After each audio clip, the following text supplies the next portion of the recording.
Get business done with the new American Express Graphite Business Cash Unlimited card. With unlimited 2% cash back on all eligible purchases, unlimited 5% cash back on flights and prepaid hotels booked through American Express Travel Online, and a flexible spending capacity that can grow with your business, you'll have the confidence to keep building. Apply today and earn a welcome offer of $1,500 cash back after you spend $50,000 in qualifying purchases on your new card within the first 6 months of card membership. Terms apply. Learn more at go.amex/graphite.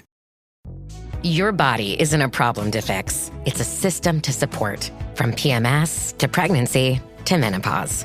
Ollie's Women's Wellness line is built on real science for every stage. No guilt, no stigmas, just science-backed supplements that work with you, not against you.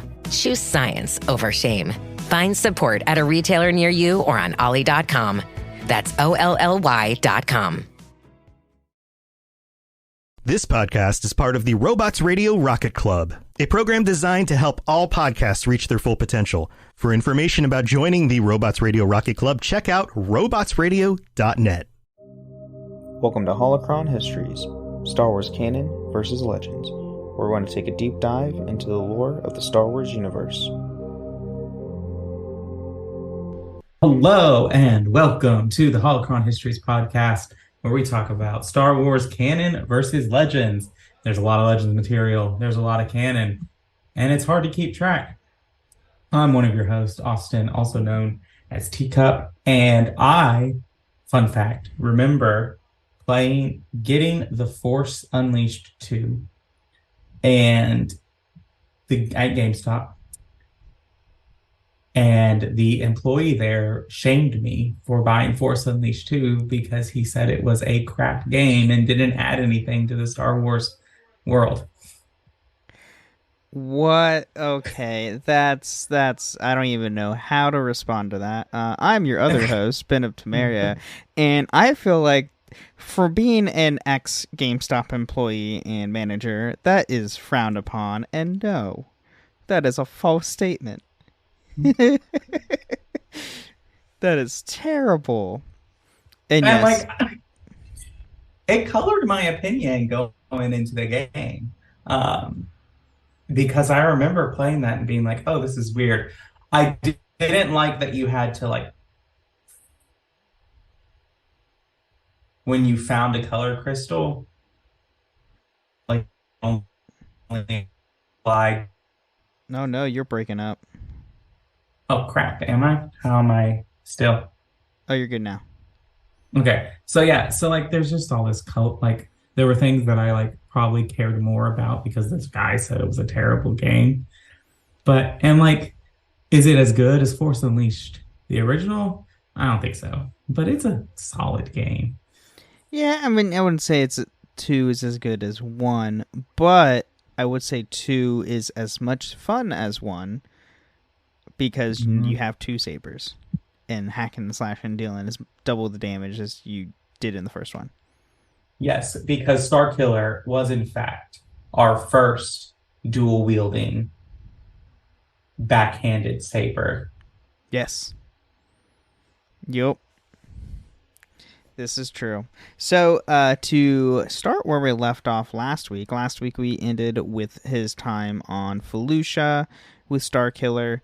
So now we get to the big pivotal moment in the entire story of the game, and that is the betrayal and then his new mission.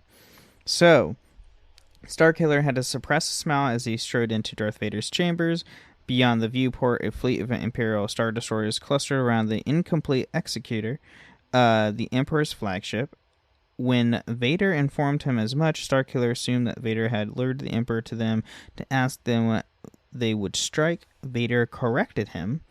Palpatine's presence has not been requested. His spies had followed Starkiller there. So, yeah, that's not a good start. And then with that, Vader ignited his lightsaber through his shocked pupil's abdomen. Just as the Emperor, communicating via proxy, entered the room, Palpatine declared that Vader had forgotten his place, and taking on Starkiller as apprentice would have been an act of treachery. The Emperor demanded Starkiller's death, and after a moment of hesitation, Vader complied, ignoring Starkiller's pleas. The apprentice was thrashed about the chamber and smashed through the viewport to the vacuum of space, much to Palpatine's sadistic delight.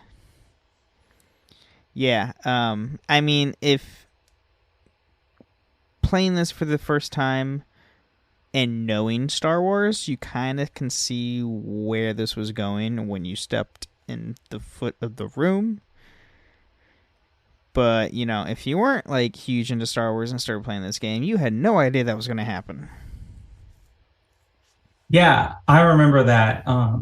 So I recently started playing the Switch port from the Wii.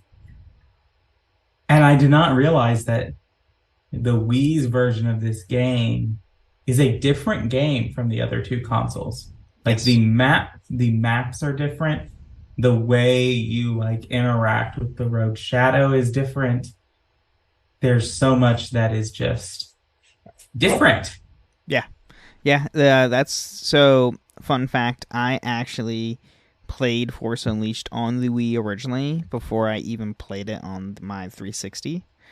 And playing both versions, yeah, the Wii version was significantly different, surprisingly. They had added a few different force powers due to the Wii controls and to make it more immersive. And they added like the weird, like the 2-player combat arena that you could play if you wanted to do like a 2-player thing.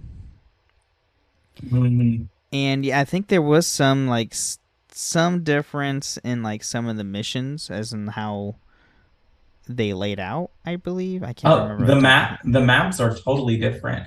Like when you go to Vader on Kashyyyk, it is like nighttime. And on consoles, you go during the daytime. And like even your fight. And I actually find the Switch and Wii port harder because the quick time events aren't as instinctual to me because there's no colors associated with the Switch buttons. Right. That's fair. And, you know, I just see, B is red, A is green, X is blue, and Y is yellow. And forever, I will associate that color pattern just because I've been playing Xbox since 2003. And so... Yeah. But it was just interesting that, like, the game, they basically made an entirely different game with a similar, like, story and scenes, but, like, the assets they used for the missions and even how your force powers work is so different. And I guess it's because of like the original like Wii controller wasn't out yet. So you're still using the motion controls and sticks. Yep. It was still motion control, the Wii remote, and nunchuck. And yeah, I'm pretty sure at the time, I don't know if the classic remote was out yet or not, but all the Wii games prioritize the motion controls because that's what the console was based around. For Star Wars, it actually felt good compared to the Zelda game that they had. Which one was that?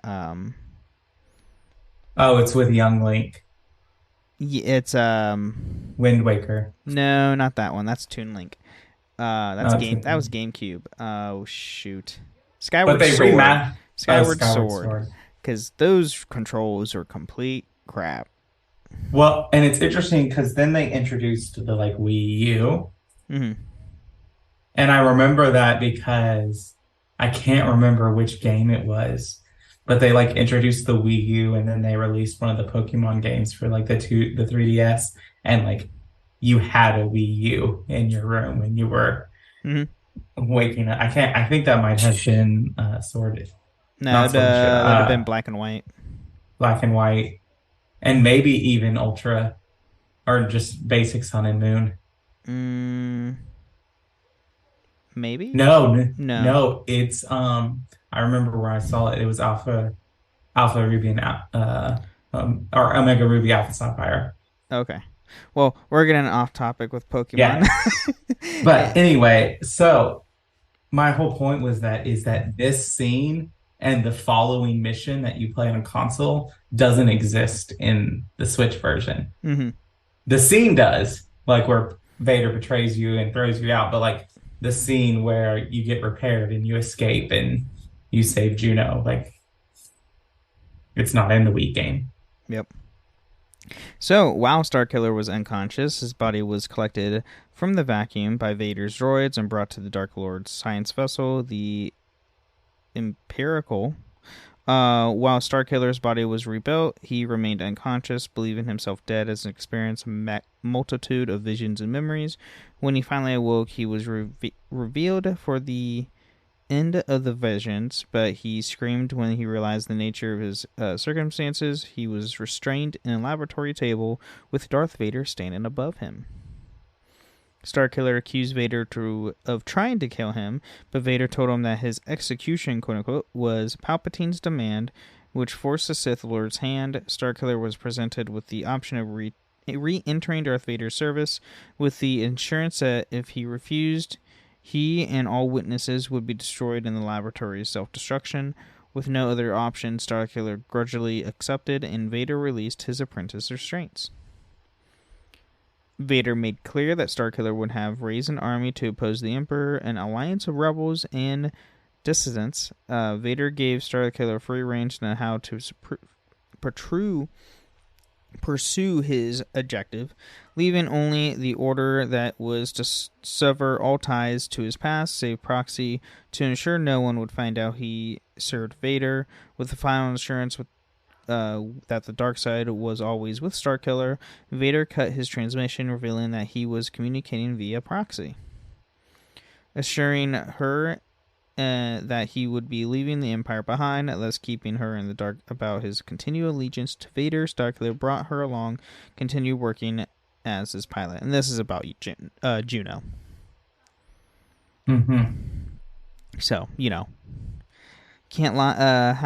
He has to lie to the girl he is infatuated with. So, that's a great thing to do. And then now we get to Cloud City. So Starkiller searched for Rom Koda, took him across the galaxy, from the Jedi's last sighting on Nar Shaddaa to the ancient Sith world Ziost. Finally discovering Koda's latest location on Bespin, Rom Koda, after his defeat of the Tide blinding by Starkiller, had fallen into depression, resorting to alcoholism to drown his sorrows. And quick thing here, Ziost. I don't remember. I completely forgot Ziost made an appearance in this game, because this is the planet that you go to during the fall of it's the two major expansions they did for Star Wars: The Old Republic. The Knights of the Fallen Empire and Knights of the Fallen Throne. This is like the main planet that Empire is based on, and that Vitiate is control over.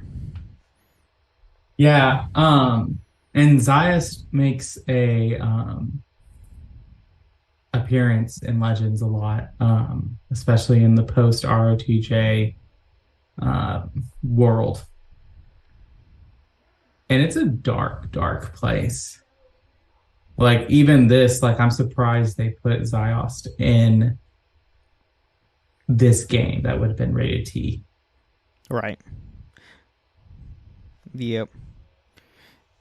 And then for the first time, Starkiller actively engaged the Empire as an enemy rather than merely killing off possible witnesses. While Koda dived under a table, Starkiller drew his saber and attacked, making the heavily armed and armored Uggernauts a priority. He disabled one with telekinesis and overloaded the other's electrical systems, killing the pilot and scattering the stormtroopers.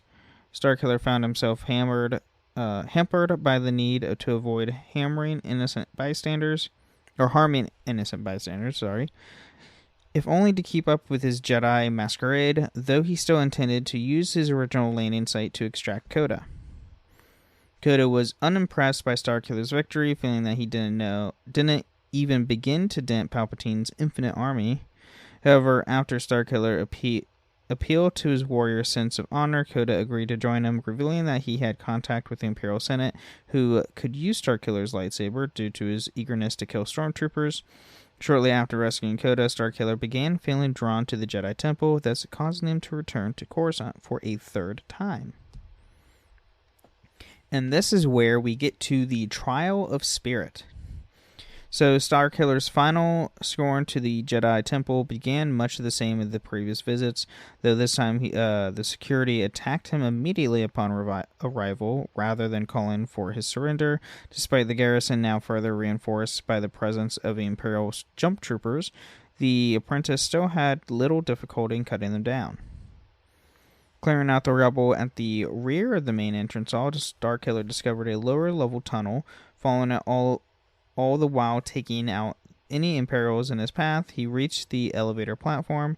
The elevator ascended to one of the top towers in the Jedi Temple, bringing Starkiller into the old Jedi Council chamber. Once there, he found Darth Vader in a battle with a Jedi unknown to him. It was the vision of Darth Vader's duel with Galen Marek. Though this time Galen was victorious, unaware of the nature of the battle, and ignorant to the Jedi's identity, Starkiller leapt to his master's aid. The Jedi attempted to dissuade Starkiller from intervening, encouraging him to turn away from the dark side of the Force, but Starkiller countered that the dark side was all that he had. The Jedi fought with efficiency, but ultimately unable to hold his own against Starkiller's raw power. As the Jedi lay dying, he apologized to Starkiller before vanishing, and only then did Starkiller realize that the mysterious Jedi was his father. Yeah, this was a pretty emotional blow to Starkiller. Mm-hmm. Mm-hmm. And looking for more information on his father, Starkiller had the rogue Shadow ferry him to one of the other temple spires, which entered the way of the external landing platform. Starkiller brutally fought his way through the Imperial garrison, as well as the temple's own derelict security systems, before finding the holocron vault. Approaching the main holocron, he activated a message left by his father, who stated that Starkiller's destiny was indeed in his own hands, and that he had to complete the Jedi trials once and for all. Starkiller then fell into another Force vision in which he had forced to navigate the labyrinth of his own mind before entering into a confrontation with a Dark Spectre. In a brutal lightsaber duel, Starkiller managed to knock off the Spectre's helmet, thus revealing the face underneath to be his own, pale and twisted to the deep immersion into the dark side.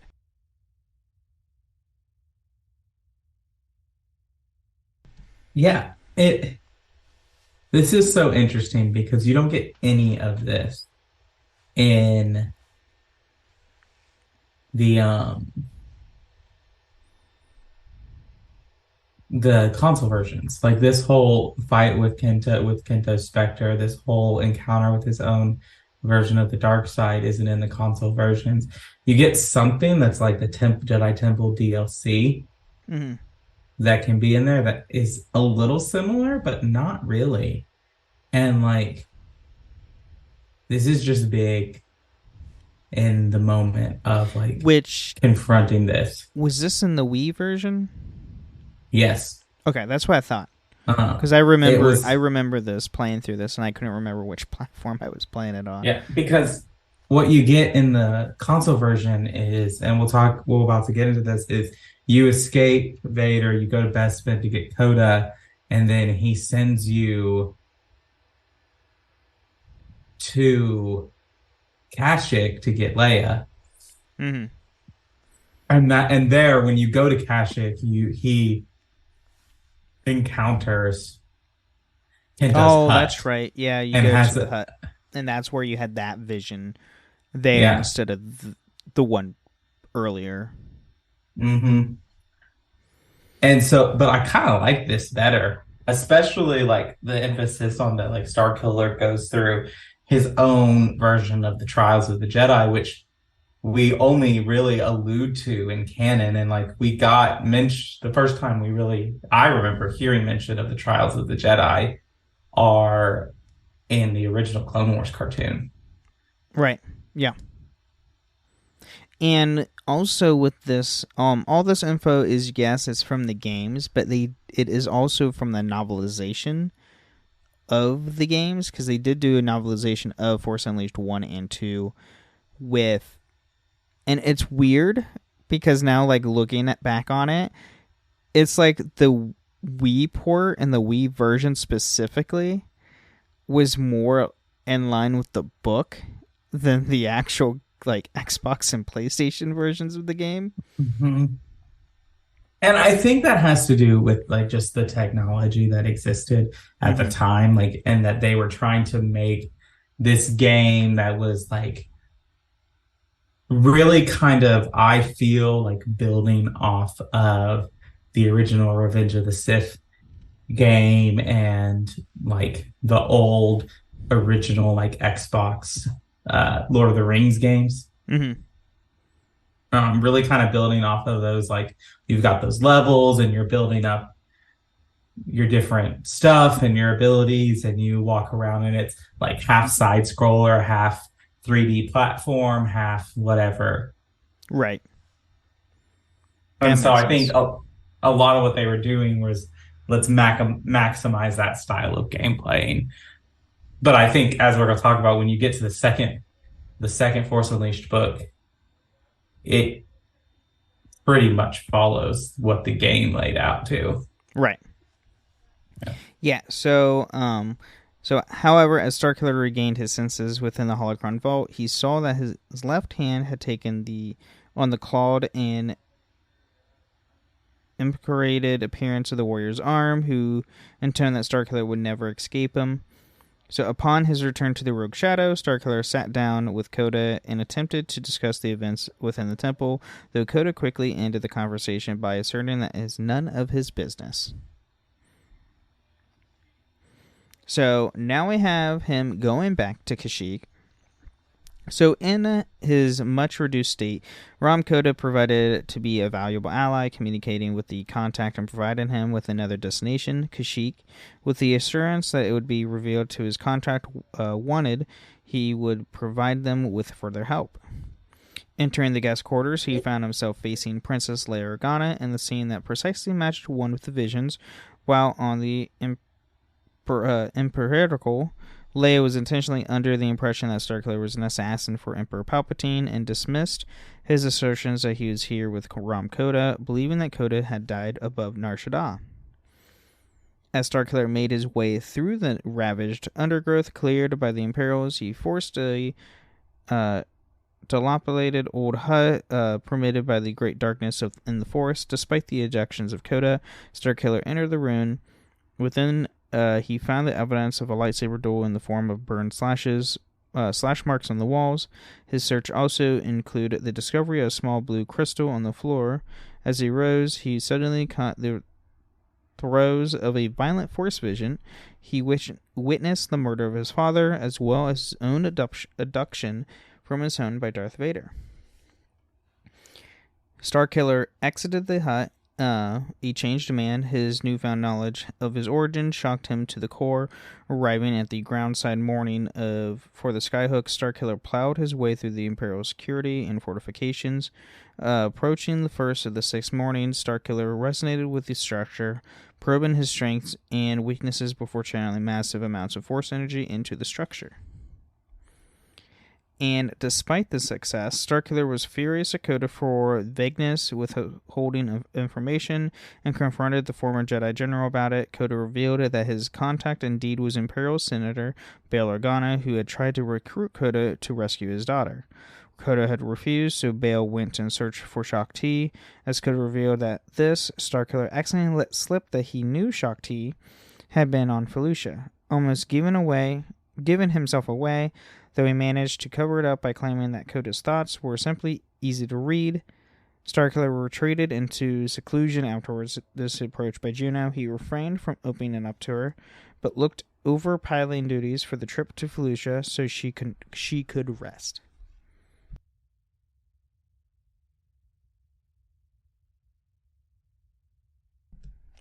And now we do get his second trip back to Felucia. So, during the trip to Felucia, Starkiller researched Bail Organa and found himself struck by how familiar he seemed, though he wasn't sure if he had ever crossed paths before. Upon arrival, Starkiller drew on his experience of Vader's assassin and found Bail Organa's landing site by searching for his ship's central transponder code. As Starkiller trekked through the Felucian jungle, he found the world's balance had shifted towards the dark side in the wake of the Shakti's death, though Starkiller was surprised by how uncomfortable it made him feel. As it made his way deeper into the jungle, Starkiller was attacked by a plethora of predators, and now unrestrained Felucians fought him every step of the way. After finding the senator, Starkiller freed him and explained that he had come to Felucia with Ram Koda as an ally. Organa informed him of Shakti's former apprentice, Maris Brood, who had since gone mad and fallen to the dark side, leading the Felucians and keeping Organa in hopes of trading him for the Imperials in exchange for leniency. Before they could escape, Brood arrived with her quote-unquote pet, Bull Rancor, in tow. Starkiller was struck by recognition, as he had seen her in the vision as well, demanding that she stand aside. Starkiller had instead set upon by the Bull Rancor. And this thing was massive. I remember seeing this thing and I was like, oh, I thought Rancors were bad. Normal ones were bad.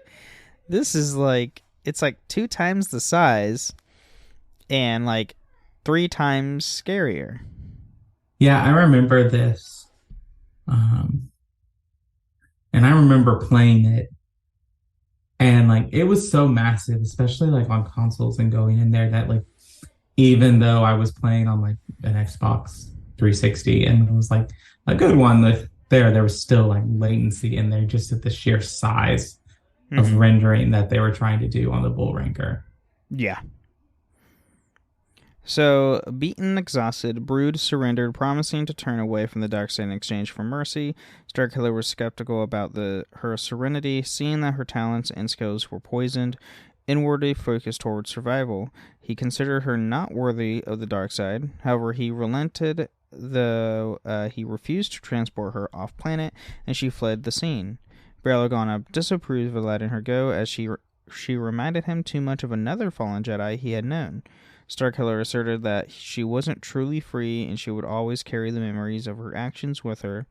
Starkiller then broached the subject of revolution through Organa asked to speak with Koda directly about the matter first. And obviously this is Bail literally reminiscing of Anakin's fall to the dark side. Yeah, because he's like really the only one outside of Yoda and Obi-Wan and Palpatine that really know that Anakin is Darth Vader. Yeah. He's one of the select few. Well, I would assume Brea or Organa knows. I would imagine his wife would probably know. So, Starkiller had Juno retrieve Organa and him directly from the Rancor graveyard, barely avoiding a hordes of scavengers eager to devour the Bull Rancor's corpse. Meeting with the Coda, Organa asserted that open rebellion was too dangerous at the moment, and that only any potential members would be shown that the Empire was vulnerable. Starkiller agreed to meditate on how to best find an appropriate target. Which, that leads us to his second visit to Raxus Prime, which now has been imperialized. Which, if you didn't like Raxus Prime the first time, you definitely don't like it now. This is the thing about this, and like, it's so like breathtaking when you go and revisit all these worlds, because it's like, oh, Starkiller's direct actions caused all of this. Yep. Yeah. Your first, like, the first half of the game, you're literally going through these planets. It's like, just doing what you're told, doing like what you're supposed to be like as a Sith apprentice. And then your second half of the game, when you're actually like trying to have a redemption and you then go back to these planets, it's like, oh, oh, I messed up. It's like, this is bad. I screw. Now, I will say Kashyyyk's not his problem because he never went to Kashyyyk. Right. That is a full-on Imperial thing in general, but all the other planets, absolutely. Mm-hmm.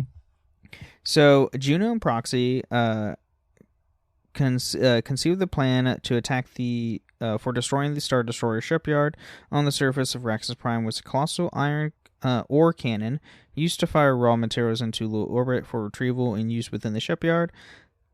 Starkiller would simply commandeer the cannon and fire it directly at the shipyard, destroying it in the process. One of the Star Destroyers survived the explosion and began plummeting towards the surface of Raxus Prime directly at the ore cannon. Unable to clear in time, Starkiller was advised by Coda to do something that even he judged to be insane: telekinetically pull the Star Destroyer out of the sky into a controlled crash. Which, by the way, is one of the most epic things you will do in this game, and will show how powerful Starkiller is truly in the Force. Well, game-wise, anyway. Well, no, he does this in the books. He still does this in the books. So initially, considering the idea impossible, Starkiller ultimately opted to attempt it when he reminded that, compared to the Force, size and mass meant nothing. Focusing entirely on the cruiser, Starkiller began to adjust its flight path. He had corrected an initial changes as he didn't want it to tumble or break apart. As Starkiller pulled the destroyer down, he began to panic at the scale of his action, started to overwhelm him, and he tried invoking his childhood name, Galen. However, this produced no answers, so he instead did it for Eclipse. The Star Destroyer smashed into the surface just short of the ore cannon, spreading an initial tsunami of junk across the surrounding area. The Destroyer continued to skid across the surface towards the cannon, despite Starkiller's attempts to break it, and Starkiller leapt off the cannon deck as the starship crashed into it. Yeah, I just want to reiterate, I think I said this last episode, but in the console version, this is not easy to do. Like, no. just, you've got TIE fighters shooting at you. You've got to get like the joysticks just right, which, if you remember the original Xbox 360 controllers, they had bad drift. Mm-hmm. They could get really, really bad drift. And so there's just all kinds of stuff that I found difficult about it. And that whole time, Coda's just screaming at you with like Coda's voice of like, reach out with the Force and grip that destroyer. And I'm like, I'm trying. Yeah, it was very irritating and very frustrating. Right. I will say. I mean, I think the Force tears from Jedi Survivor are the only thing that really rival it for me in Star Wars games. That's fair, because some of those Force tears are absolutely dreadful. Oh, God. Yeah. But, and I can't remember, remind me if this is true. I can't remember. Is this also, I believe this is also the time where Proxy tries to kill Starkiller as well, right? Yes. Okay. And he takes it's where he form of Darth Maul. Yeah, it takes the form of Maul, where it's like, I even hid this program from you. You don't know how to beat this one. Yeah. Kind of a thing. And he does. And he beats him because Starkiller wipes the floor with Maul. Yep. So at this point, though, we are going to take a quick mid-break and be right back. All right. Vacation rental hosts can make or break a vacation. Luckily, Vrbo makes it easy to find the ones who make it stress-free. Vrbo's Premier Hosts badge highlights vacation rental hosts with top-tier listings. The ones with excellent guest experience reviews, 0 cancellations, and strong ratings across the board. For trip planners who want to be hosted, not ghosted, choose Premier Hosts. Book today on the Vrbo app. If you know, you Vrbo.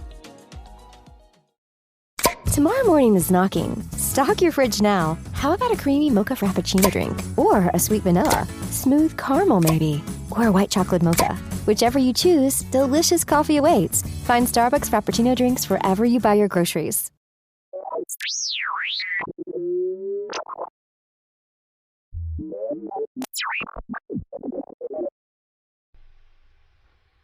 Well, welcome to the middle of the show where we take time to thank our patrons. Thank you for your support, patrons, and all that you do. We will have our patron chat next week. And so you can, next Tuesday, you can sign up between now and then and come on that chat with us. I'm sure we will talk about a bunch of things. I don't know what we're going to talk about, but we will talk about something.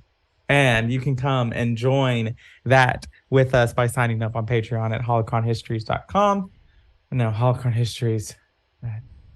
You can go to patreon.com/holocronhistories and find a link there for that. Yeah, and you can support us there. You can also leave us ratings and reviews. We love reviews and 5-star reviews over here and Spotify comments. So if you want to leave us a kind comment or a 5-star review with some kind words, we will read it out on a future episode of the show. I don't believe we have any. I didn't see any reviews to reach day. We don't have any reviews, but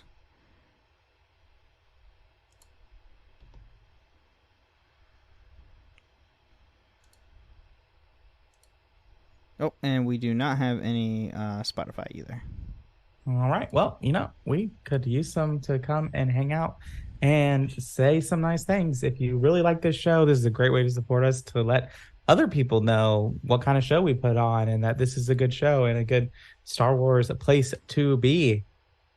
Other than that, you can come hang out with us on Discord. We got 3 Discord servers that we're on, plus 3 Discord servers that are devoted to our shows. The Cubs Podcasting and More Discord server, Ben and Friends Podcasting Discord server, and the Robots Radio Network Discord server. You can find all those links. You can come hang out with us. Join all 3. Join just one. Join all 3, or join none. But you can come. If you do join, you can hang out with us.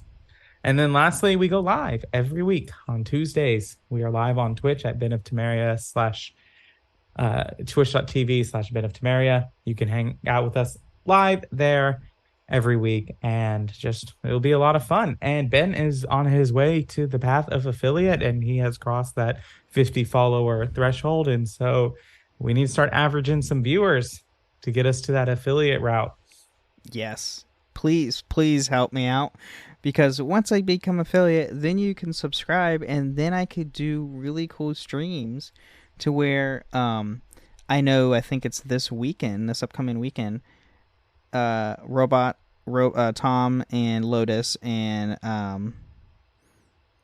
is it Arcaneer? Arc from Tales of Tamriel. They're doing their charity stream for Extra Life. Oh. And if I become affiliate, I can finally do stuff like that too. So please go help me out, because I want to be a contributor to all the different charities and help me, make this somewhat full-time-ish. Yeah. I try. That's the dream. The dream, yes. The dream is to not have to work. That's the dream. Or not have to work a place where it feels like work. This doesn't feel like work, so. That's true. All right. Well, I think that's all I have for the middle of the show. Other than that, you can come and hang out with us. If you are a Dragon Age fan, and by the time you are listening to this, it'll be Dragon Age Day will be about 2 weeks away. We are going to host a giveaway for Dragon Age Day, which is on December 4th, because DA4 or, a 4 kind of looks like an A sometimes. So you got DA. But you can come and hang out with us. I will be streaming a little bit on that day of Dragon Age stuff, probably some Inquisition. Maybe if everyone really begs, I might finish my Awakening playthrough. You haven't finished Awakening? No. Oh, Awakening's so good. But you can come and be all there on maybe on X. We're kind of not as active on Twitter, X, whatever it's called anymore. But you can join our Discord, the Cubs Podcast anymore, and find all that information of the giveaway that's coming up. But we're giving away some awesome stuff. So, yeah, come check that out. That's awesome. And check out the episode on the Dragon Age Lorecast on Dragon Age Day, because not only will you find Austin there, but I will be on there as well, and amongst other hosts and other great people talking about elves. Yeah, see, all we have to do now is get Shelby to come and guest on Holocron, and then all of the hosts we're on all on yeah, each we're on, because show. you've been over on Assassin's Creed. And now we'll be Dragon Age. I think you've been on Dragon Age for other reasons too. I can't remember. That was the first time. Oh, it's the first time. All right, and then obviously we do this. But now it is not true. I used to say this is the only podcast where you can find both of us on the same episode, but that's not true anymore, because you can find us on the upcoming episode of the Dragon Age Lorecast, on our Ezio deep dive, on the Assassin's Creed Lorecast, and on the KOTOR overview episode of the Two Girls, One Ship. Yep. So, bunch of fun, but I have nothing else to add. Nope. All right, let's get back to more Starkiller. This summer, say I do. I am marrying a stranger. Like never before. Am I crazy? It's a whole new Married at First Sight on Peacock. Thank God I woke up in love. With new experts. My name is Dr. Lisa. My name is Paul Brunson. More couples. This could be the start of a very successful marriage. And more surprises. Or maybe not. Everything is just not enough. You're a little bit crazy. I don't know what's going to happen. I want my fairy tale ending. Married at First Sight, now streaming. New episodes Thursdays, only on Peacock. Most of us are one good deal away from finally replacing that worn-out rug, fixing up the backyard, or getting the bedroom we actually want. Good news, that deal's almost here. Wayfair's Black Friday and July sale. Get up to 80% off area rugs and up to 60% off outdoor and bedroom furniture. Shop Wayfair's huge selection of styles and find the piece to fit your style, budget, and space. Plus, free shipping. Black Friday in July ends July 27th. Shop today at wayfair.com. Wayfair, every style, every home. And we are back from the mid-break, and now we get Starkiller, Galen Marek's return to Cloud City, which this is pretty straightforward, pretty quick. So with this successful destruction of the Star Destroyer shipyard, World of Revolution was beginning to spread. Ramcoda managed to set up the meeting with Garm Bel Elbis of Corellia on Cloud City. Bel Elbis was a firebrand in the Senate who absolutely opposed the Emperor Palpatine in his new order, and thus he wished to discuss the alliance with Starkiller. And then now we get to the final betrayal. So this is kind of where it sets in stone for Starkiller. So, Bail Organa informed Starkiller that he, Garm Elbis, and Mon Mothma were conducting a series of meetings at the Contham House on Coruscant. The meetings were apparently going well, though Starkiller noted that the involvement of the two noted resistance leaders raised the stakes dangerously. When they received word from Organa, they traveled to Corellia to meet him and the other leaders. The meeting came to a swift conclusion, already establishing the command structure of the Alliance to restore the Republic. Bail Organa's wealth would fund the rebellion, Garm Bel Elbis would provide the military hardware, and Mon Mothma the soldiery. Starkiller would be the ultimate leader and figurehead, his involvement providing the power of the Force. Ramcoda then appeared, sober and cleaned up, declaring that he would join as well. If he was welcome, Bail Organa finalized the Corellian Treaty, and the rebellion was officially declared against the Empire. And seeing Ramcoda, cleaned up and, walking through like this is like, oh, you mean business finally. It's about time. So, I don't remember if you did this, but I'm sure you did. But when you got the commander outfit in Jedi Survivor and the top bun haircut, you could make yourself look like Ramcoda. Yeah, it was great. Go play Jedi Survivor, because the amount of different customization options they added in the game for you to look like Legends characters is unreal. It's great. Yeah, it's pretty. I mean, you can make yourself look like Luke, you can make yourself look like Anakin, you can make yourself look like maybe a little bit of Kenobi and Kyle Katarn, Dash Rendar. Like it's pretty awesome. Yeah. And it is nominated for a couple game awards too. It's nominated for Best Action Adventure, and Cameron, I can never pronounce his last name, but the voice actor, and kind of Monahan is nominated for Best Performance. Ooh, okay. So if you love that game, head over and vote for those things, because the Game Awards are based on the players. So it's based on our community, on what we vote for. And side tangent here, we all know what's really going to win majority of these awards, just from popularity and when it released. So it's cool, and it's also kind of sad because it doesn't give any of the other games the great recognition they deserve. Right. Like Starfield is up there on Best RPG, but it's also up against Baldur's Gate. Which it's not. And Baldur's Gate is in most of, almost, if not all, the categories.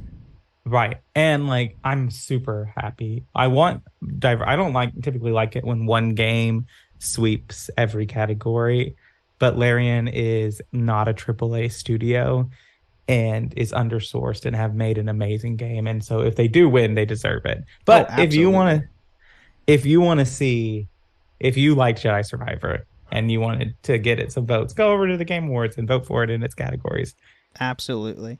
And then back on topic. So just at the moment, the Mountaintop Temple ruin they were using as the meeting place was attacked by the Imperial military. As Imperial stormtroopers burst into the chamber, Organa ordered Proxy to cut Leia Organa's communication to hide her involvement.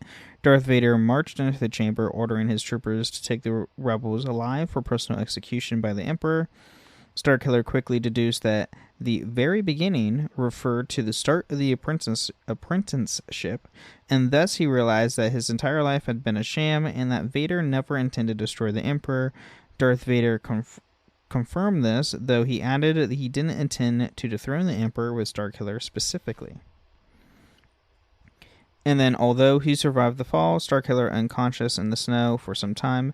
When Juno had escaped the Imperials, arrived aboard the Rogue Shadow to find him, Starkiller had regained consciousness, though he was still weak. When Juno came out to help him aboard, he revealed his birth name to her. And this is where we get the famous meme and awesome clip and a line from Vader and Starkiller. It's like, you agreed to stay away. He's like, I've lied since the very beginning. So we get that. So yeah.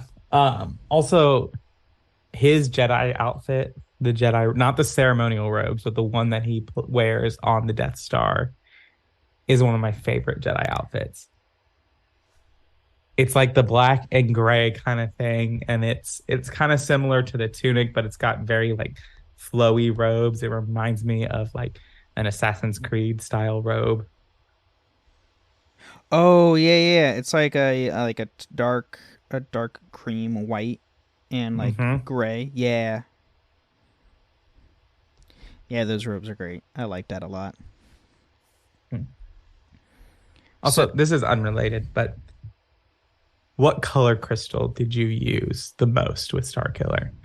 So, going through the game, it was like red, because, you know, his Sith. And then when I got towards, like, my first time playing, like, going through the later half of the game, he was like, you know what, I'm going to switch to blue, because this seems more appropriate. And then I just stuck with blue. Blue's my favorite lightsaber color. Yeah, I enjoy blue. Green is mine. But this is one of the first games where we get the unstable lightsaber crystal. True. And so you could use that, which was fun. Like understanding, like you could have variations of like how your blade appeared. Which, if you didn't know, that's why Kylo Ren's lightsaber is all wonky, because he has a cracked kyber crystal and it's unstable. Yep. And that's why he has side vents, because it discharges the excess energy the crystal is creating from the unstableness. So now we get to where Starkiller gets so frustrated and angry with his entire time with the Empire and Vader. Now he's going infiltrating the Death Star itself. So, rejecting the codename Starkiller, Darth Vader's former apprentice reclaimed his birth name, Galen Marek, and for the first time considered himself as a Jedi. Opting to save the Rebel Alliance by tracking down both Vader and the Senators, Galen entered into the deep meditation in an attempt to provoke a Force vision. As he charged along the corridor towards the observation dome, he was spied by the security systems. Darth Vader emerged through the entrance of the dome, lightsaber ignited. Vader acknowledged that he had trained his student well, but declared that Galen still had much to learn, though Galen countered that Vader had nothing left to teach him. Galen realized that until his duel, he and Vader had never truly fought as equals. During his training, neither Galen would capitulate or Vader would hold back. And as Galen approached his former master, intending to finish him, he saw Vader's face uncovered for the first time. Vader, much to his shock, was surprised of Galen, was a terribly scarred old man whose eyes Galen saw only pain and exhaustion. Yeah, because Vader at this time is like, Anakin is in like his, 40s, I think? Mm-hmm. And even though, like, yes, 40 is not old, but due to his condition to lava, kind of like destroyed that. He has a bad temperature regulation. Yeah, there we go. So, and then now, sadly, we get to Starkiller's death. So, tossing his comlink to the rebels so they could call Juno for evac, Galen advanced on the prone Emperor. Darth Sidious rose to his knees, declared that it was Galen's destiny to destroy him, but giving into his hatred, Galen initially struggled with the urge to do so, but repented in the end, extinguishing his lightsaber. Overcoming the pain just enough to absorb and gather the energy, Galen advanced on the Emperor as the two remained locked in the chain of lightning. At the same time, he noticed a squadron of stormtroopers had entered the chamber. With Darth Vader limping behind them, he pursued of the fleeing rebels' leaders. With no other option left, Galen grabbed the Emperor's shoulders and redirected the lightning into the Dark Lord, causing Palpatine to share in the agonizing pain of his own power. Driven by concern for his friends, Galen embraced the Force completely and released all that had pent-up energy, resulting in a massive shockwave and that killed the stormtroopers and destroyed much of the dome. In the last moments of his life, Galen felt himself leaving his body as death took hold of him. With his final thought centered on Juno Eclipse, Galen Marek whispered his birth name for the last time and died. Although ultimately he perished as a result of the explosion of Force energy, he transcended physical existence and became one with the Force. Yeah. This scene was epic. And, also, this is one of the first few Star Wars games where you play from the get-go, and then at the end, you die.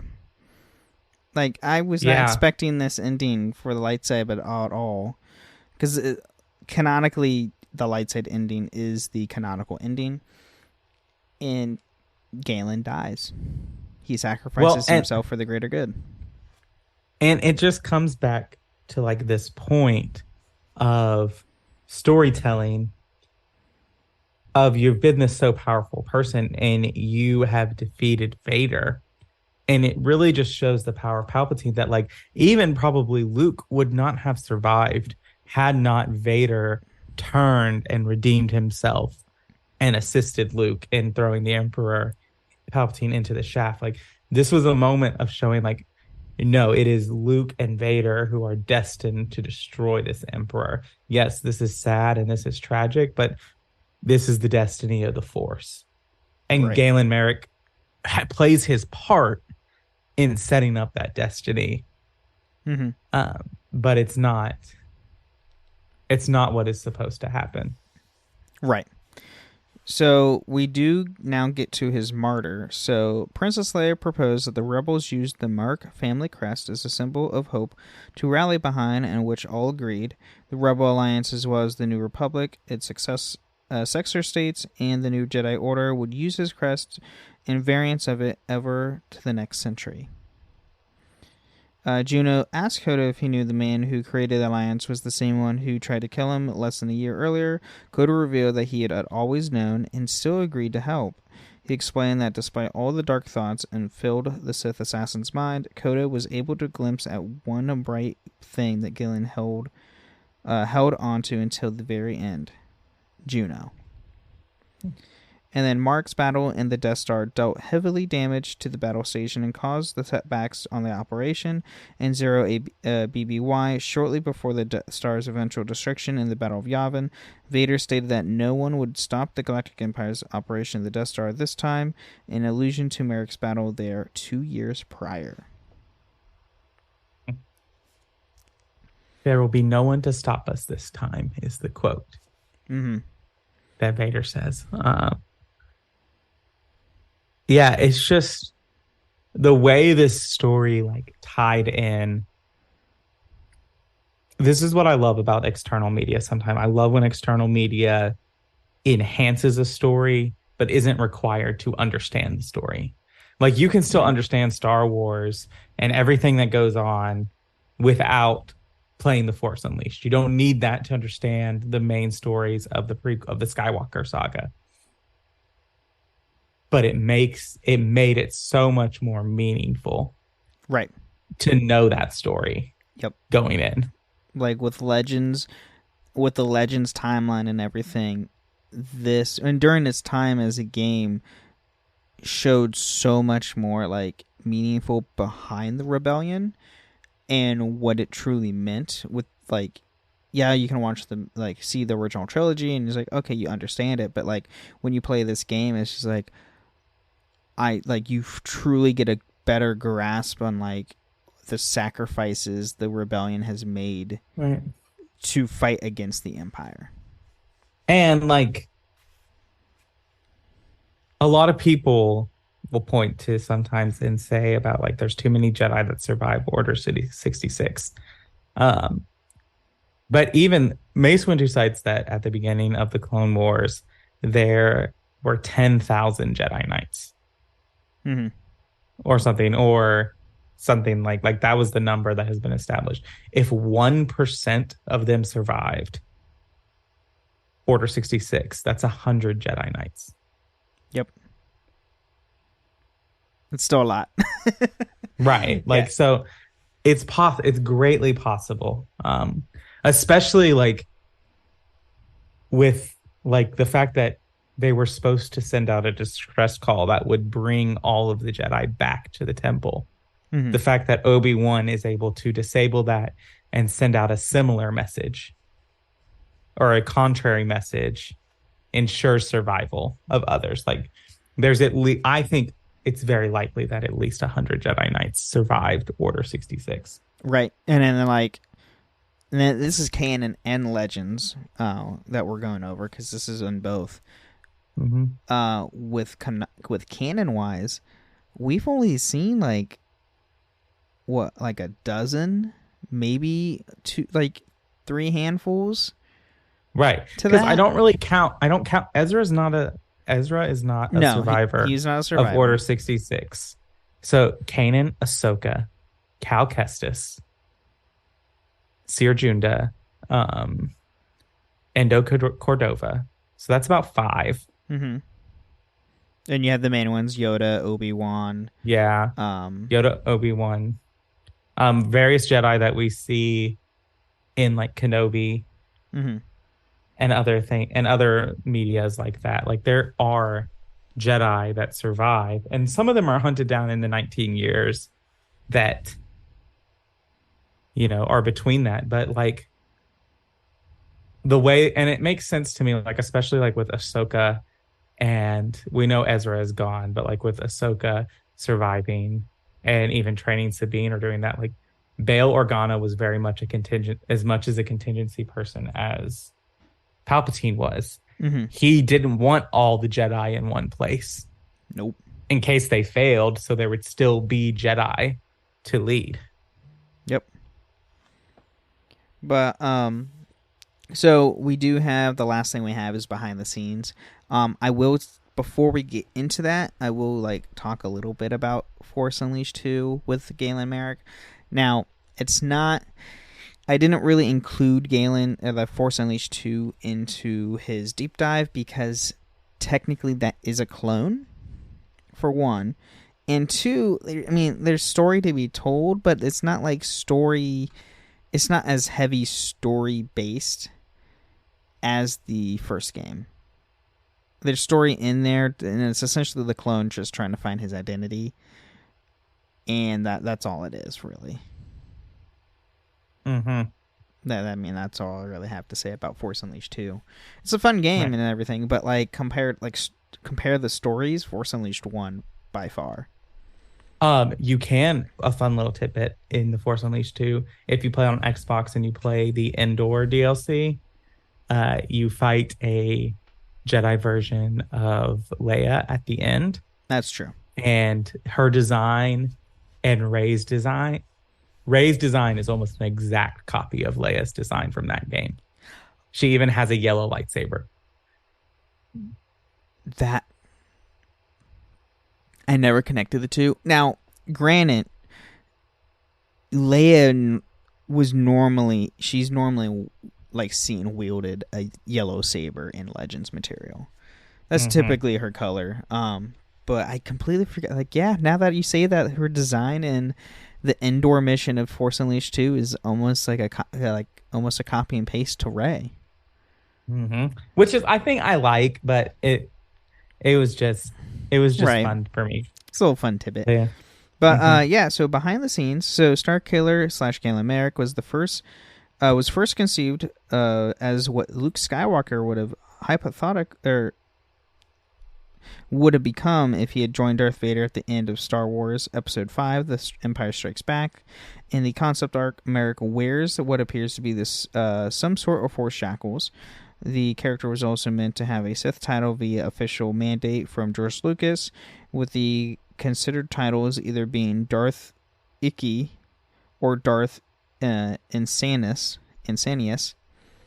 However, the Sith title was ultimately dropped altogether as the development team did not like the names proposed by Lucas.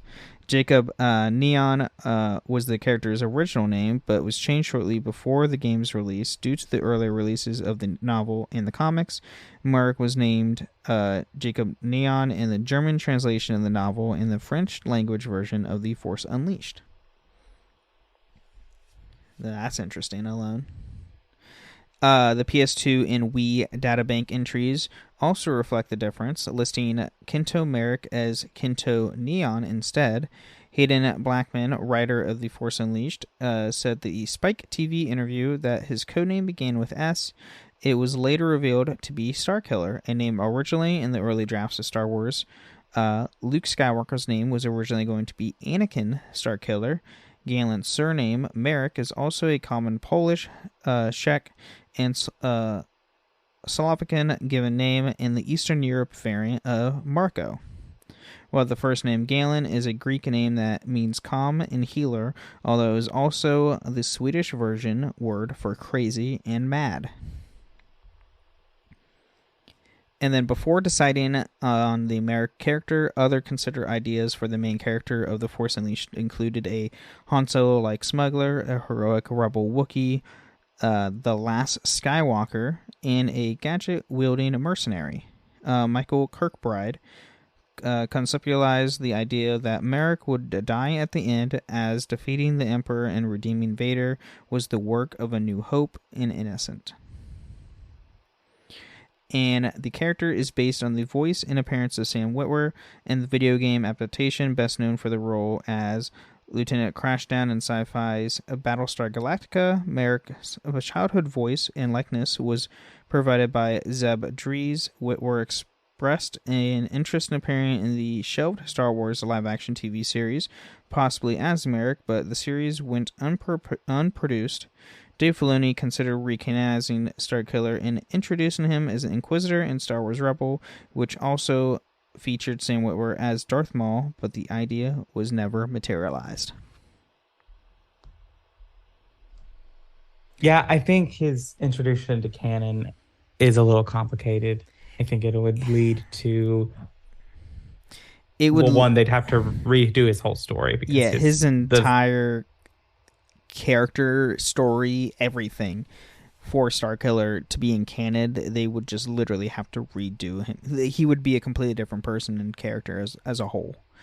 And I feel like Dave Filoni is more on the line of honoring the character as it was introduced, and doesn't want to ruin the character to bring him into canon, just to bring him into canon. Yeah, I definitely agree with that. But I love Starkiller. I love the Force Unleashed games. If you haven't played them, give them a play. You can get the first one on Switch, Xbox. You can get the second one on Xbox. I don't know if the second one is on Switch or not, but not yet. They haven't announced it yet. I guarantee they'll probably port it over, but who knows? And if you also want to see like Sam Witwer, the actual character of Starkiller, go watch his interviews, because like how he got the job is pretty funny, because his entire audition, they had him do the meditation scene. Starkiller trying to meditate, and he would always do it different, but the meditation itself he would always do the same, to where he's trying to fit the pieces, and always he's white knuckled and everything. And if you go listen to it, the director asks him, is why you're doing this scene every single time except for the meditation, why are you doing that the same?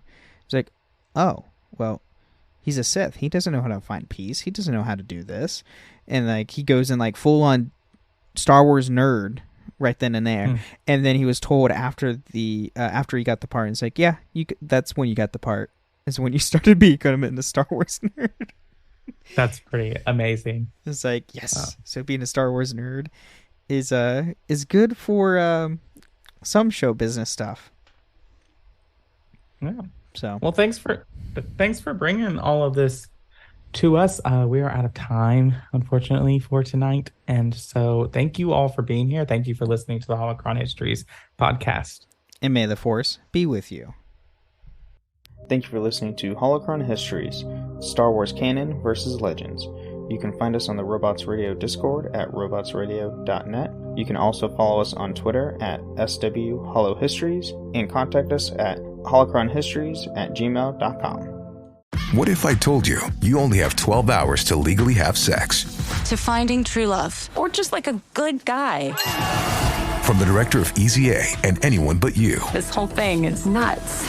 There's nothing traditional about this night. On August 7th, the clock starts on the summer's biggest rom-com. I'm Owen. Allie. What about you and me? Monica Barbaro, Callum Turner. I've been told I'm a 7. By who? Your mom? No, she thinks I'm a 10. One night only. Rated R. Only in theaters August 7th. At ZocDoc, we know being a healthy adult is like living in a video game. Every day has side quests, taxes, laundry, birthdays. And just when you're leveling up, you have to book a doctor. The insurance portal crashes. They put you on hold. Your doctor doesn't take your plan. Game over. We see you. So we made booking a doctor easy. Download ZocDoc. Search by specialty, insurance, and availability. Book instantly. No cheat codes required. Find a doctor you love with ZocDoc.